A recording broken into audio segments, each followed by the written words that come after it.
What is Sunday Agbo? Why don't they arrest him? Is he above to arrest? They arrest Nnamdi Kanu. Up to now, is in detention. They support to arrest Sunday Agbo because he carry letter, go to England, and he come back, and he's working freely, and he was not arrested. Let us not be sentimental, please. This Nigeria is not for Northerners, it's not for Igbo, it's not for Yoruba, it's not for Fulani, it's not for Orobo, it's Nigeria.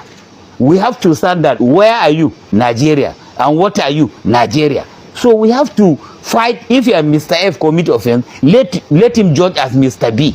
But not one Mr. F committed, he will not. If IG want to do his job, actually, they should arrest Sunday Agbo also. Because for him carrying that letter, it's also a terrorist and it's also a felony. It's against the rule of the country, of any other country, for somebody to look that type of a thing that is causing problem. And they know him as a terrorist. Why don't you be arrested and he's working freely? So if they cannot arrest him, then also they should release Nnamdi Kanu, please.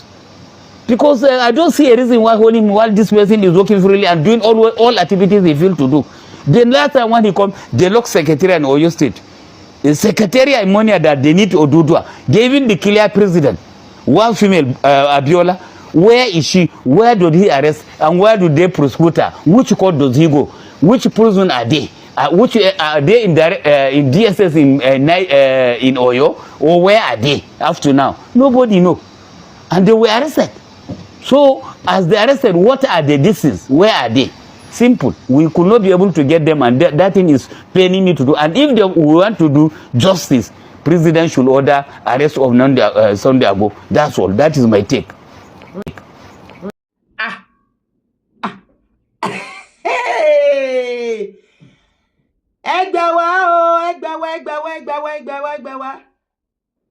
Dr. Galusi Gololo, àbí Gololo dẹni ewo lẹ ń jẹ́ ńbẹ̀.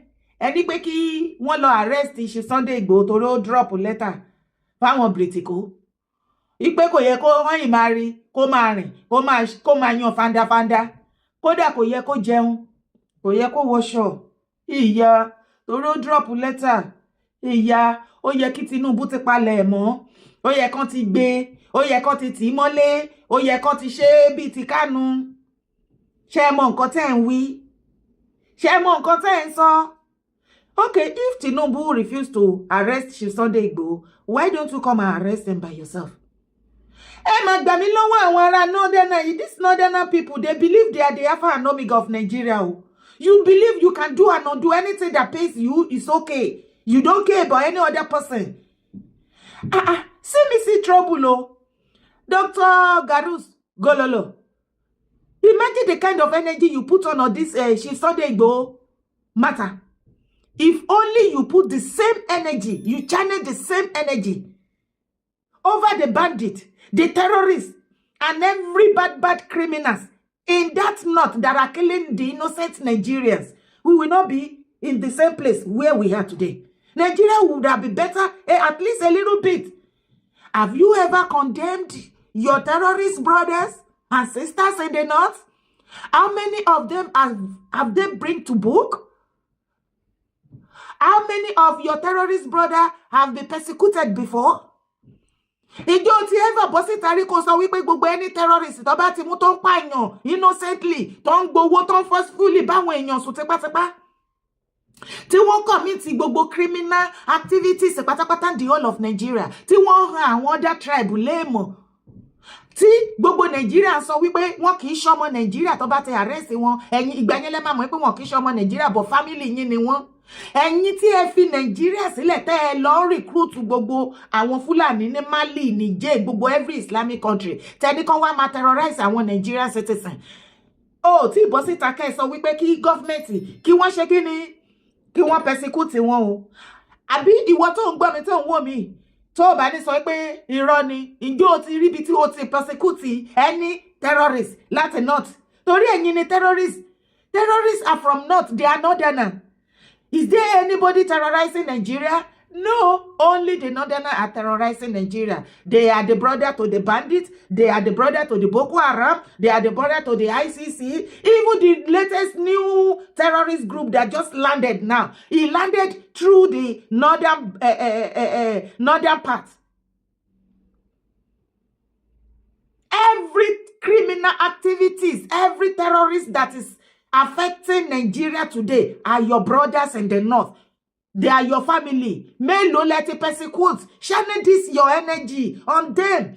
Tell Tinubu that any one of them tell what about it back in 1 year can get ori edano.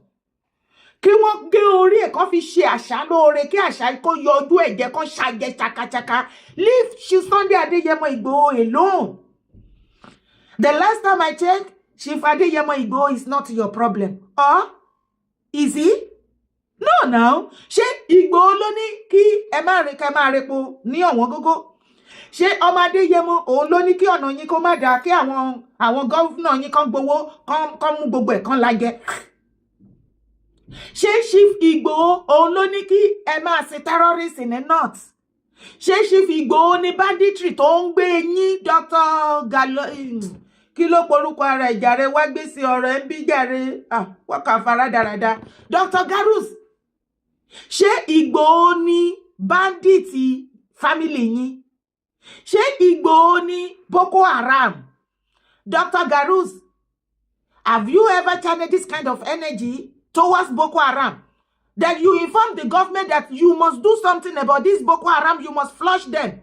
Anytime they arrested any one of them, the same you northerner, lema bere efo ferebosita, you be condemned, you ebere sini shori ema protect one.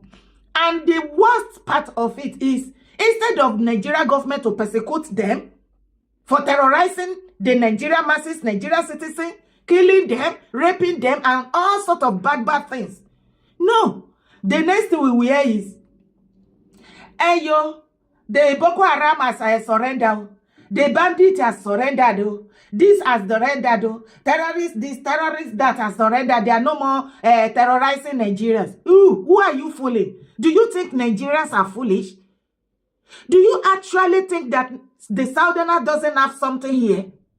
You are the only one fooling yourself, and that is why you are buying yourself every day. That is why you people are dying anyhow like a chicken. Because you are still the one killing yourself there. You believe you want to finish the Southerner, but you end up killing yourself. You see your evil plan?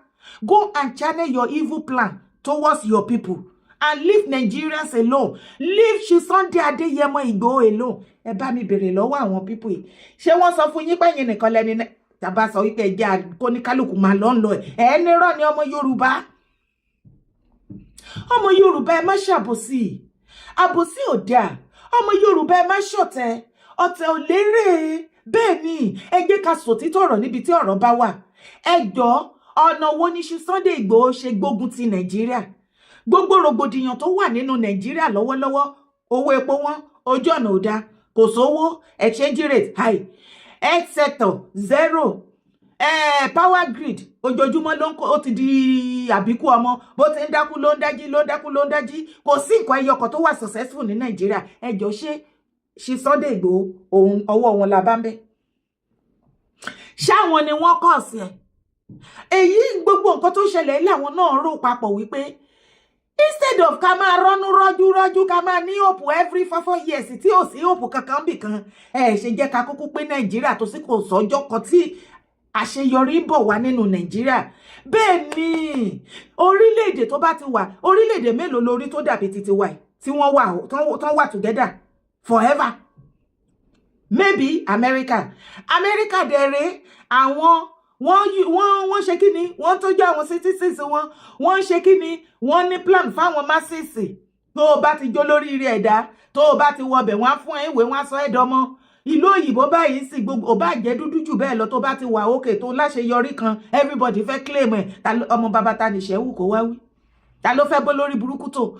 Àwọn ọmọ tí ẹ̀yin Nigeria government tẹ́ ẹ̀ lé sígbó, tẹ́ ẹ̀ lé síjú, tẹ́ ẹ̀ lé dànù kúrò Nigeria, tẹ́ ẹ sọ wípé ẹ̀yin nìkan lẹ fẹ́ máa rúùlù Nigeria, lẹ fẹ́ máa jẹ̀gbádùn bẹ̀.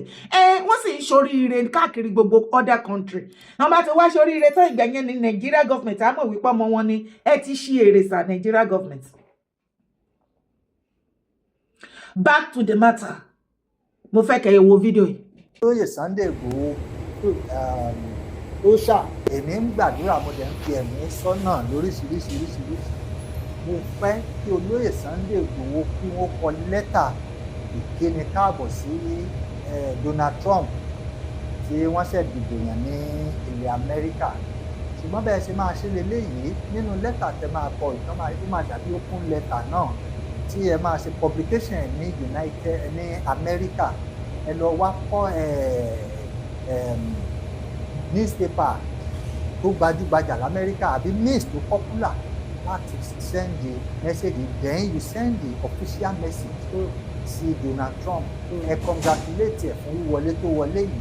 Lábẹ́ lẹ́tà yín lẹ ti sọ pé àwa ọmọ Yorùbá tá wà ní orílẹ̀-èdè Nàìjíríà tá à ń fẹ́ láti dá dúró gẹ́gẹ́ bí orílẹ̀-èdè olómìnira kọ ìwé ìkíni kú oríire fún ìjáwé olúborí nínú ètò ìdìbò tó kọjá ní orílẹ̀-èdè Amẹ́ríkà. Lẹ́tà tí olóyè Sunday Igboho tí ó kọ sí Donald Trump ní eléyìí yóò sì kọjá lọ sínú ìwé ìtàn nígbà because èmi tí mò ń sọ̀rọ̀ ẹ̀ náà bí onímọ̀ ìjìnlẹ̀ sáyẹ́ǹsì mo mọ̀ púpọ̀ nípa media aspect too. So ẹ̀kọ́ síbẹ̀ nígbà tí wọ́n bá ń search àwọn nǹkan tó ní ṣe pẹ̀lú ilẹ̀ Yorùbá wọ́n ó máa gbé jáde Sunday Igboho Professor Banji Akintoye wọ́n fi lẹ́tà wọ́n fi ṣọwọ́ sí Donald Trump. Ẹ jọ̀ọ́ ẹ lọ ṣe léyìí. Mò ń sọ ìjìnlẹ̀ fún yín ni ìjìnlẹ̀ tọ̀run ni mò ń sọ fún yín. Ó lè má fi bẹ́ẹ̀ yé ọ̀pọ̀lọpọ̀ léèyàn fara rò ó. Ó lè rò pé kí ni ọ̀gbẹ́ni yìí ń sọ yìí. Ọ̀pọ̀lọpọ̀ ìṣípayá àtàwọn ìjìnlẹ̀ ló jẹ́ pé a ti rí nípa ilẹ̀ Yorùbá. Mo ti sọ fún wa ní ọ̀sẹ̀ bíi mélòó kan sẹ́yìn. Mo níṣẹ́ rí nípa ti ilẹ̀ Yorùbá nǹkan tó jẹ́ pé in the spiritual realm Ọlọ́run ti gbà fún wa ni. Ṣùgbọ́n kí n tó máa tẹ̀síwájú torí tí n bá ń sọ̀rọ̀ màá fẹ́ fi ọ̀rọ̀ Ọlọ́run tì í màá dẹ̀ fẹ́ fi. Bàbá ẹ ṣe ìráwọ̀ ẹ̀rọ kò wọ́n tún bú mi káìsì. tó ọ̀rọ̀ yẹn lẹ ti gbọ́ yẹn o wọ́n ní kí Chief Sunday Adéyẹmọ Ìgbòho àti bàbá wa Professor Banji Akintoye kí wọ́n gbé lẹ́tà dìde o kí wọ́n kọ́ kí wọ́n sì congratulate world President Donald Trump fún àṣeyọrí ìdìbò tí wọ́n ṣe lọ́jọ́sí tí wọ́n sì ń jáwé olúborí kí wọ́n sì fi gbanídìí nǹkan tí àwọn ọmọ Yorùbá ń go through nílẹ̀ Nàìjíríà o ìpè kan bá wa dá sí màtá tó wà nílẹ̀ gbogbo rògbòdìyàn yìí o kan bá wa wá nǹkan ṣe sí òun ni ohun tí ẹni yẹn sọ. Èmi náà wá ń béèrè lọ́wọ́ ẹ̀yin ìyáláyé àti baba ńlá kú bàbá mi báyìí ẹ jọ̀ọ́ nítorí Ọlọ́run ṣé ẹ lọ́wọ́ sí ṣé kí wọ́n ṣe àbí kí wọ́n má ṣe kí lẹ feel tó bá sọ pé látọ̀dọ̀ títì ni ó wà òkè àbí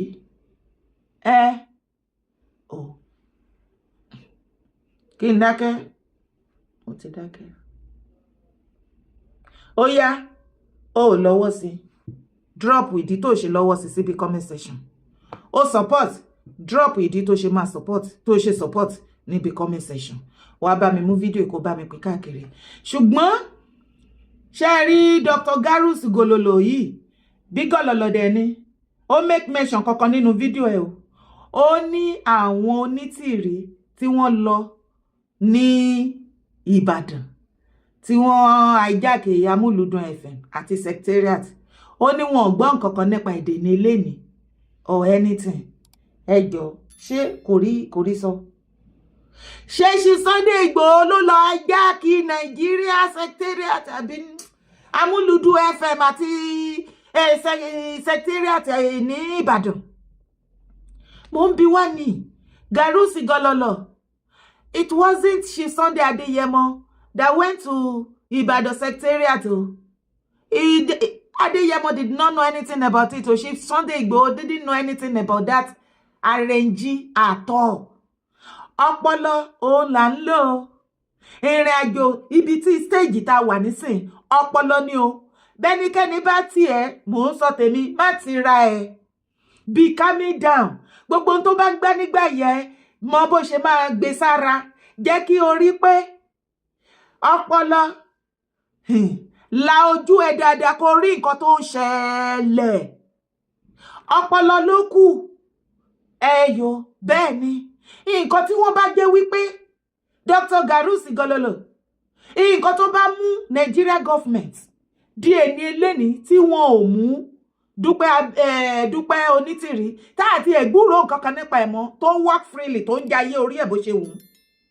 tí wọ́n persecute tí wọ́n san kankan ẹ jọ̀ọ́ ṣé mọ̀ wípé ẹ̀ẹ̀mejì àbẹ́ ẹ̀mẹ́ta ló ti gbìyànjú láti ṣe oríṣiríṣi láti kódà ó ti ládélé káàkiri ilẹ̀ Yorùbá àbẹ́ gbogbo ẹ̀yin gọ́fúnà ẹ sọ pé ẹ gbọ́ gbogbo ẹ̀yin ọmọ Yorùbá ẹ̀yin lọ́balọ́ba níjòyè ẹ sọ pé ẹ gbọ́ náà ṣé Mákindé gọ́fúnà Mákindé of Ìbàdàn láwọn ò wàwé ẹ̀ ni ṣé ẹ̀yin tí Ògùn state eléyìí of Ògùn state ṣé wọ́n máa sọ wípé wọn kì í gbọ́ wípé wọ́n ti ládélé wọn ní Ògùn state àti káàkiri gbogbo ilẹ̀ Yorùbá ṣé ẹ rí nǹkan ṣe sí how come tó ṣe jẹ́ wípé gbogbo nǹkan tó bá ti ṣẹlẹ̀ Ìgbòho ṣáá ni ṣáá fi ṣe yín ni àbẹ́yìn lẹ fi ṣe ra yín kò sí wàhálà ojú everybody máa bó ẹni ẹlẹ́ni ṣé wọ̀nba tó bá lè ṣe nítorí wípé tó bá dọjọ́ iwájú ká lè wí nípa tòun wípé òun ṣe wọ̀nba tóun lè ṣe ẹ̀yin tẹ́ kù lẹ́nu ẹ̀yin nu Ọlọ́run bí àṣà òṣà ẹ̀yin nu Ọlọ́run Dr. Garus Gololo. First of all, send your powerful message and this type of energy towards Nigeria government to flush the terrorists in your area, in the north. Leave us alone. Leave Sunday Adeyemo Igboho alone. Sunday Adeyemo is not one of your bandits, is he? Sunday Adeyemo Igboho is not one of the kidnappers that kidnapped Nigerian citizens like your brothers. Sunday Adeyemo Igboho is not one of the ICC or one of the Boko Haram. He's not. Even the new terrorist group that just landed in the north now that you invited, because it is you leaders and elders in the north that invited the terrorist group to be tormenting Nigerians. Is Sunday Adeyemo Igboho involved? He has never get himself involved in that kind of a situation. So Igboho is not your problem. Leave him alone. Go and find solution to your problem in the north. Leave him alone. Ẹ̀yin olólùfẹ́ mi ò fẹ́ kí fídíò ìgújù. Ẹ bá mi sọ fún níbi comment section. Wọ́n á rí comment ẹ. Ó yá sọ fún orúkọ tèmi ò yí padà o. Yèyé dára kòkòkò. Ó ní mò ń jẹ́. Má gbàgbé láti bá mi pé ètò yìí. Má sì gbàgbé láti bá mi share káàkiri. Ire o. Má gbàgbé láti drop comment ẹ. Like the video, thumb up on it, share it.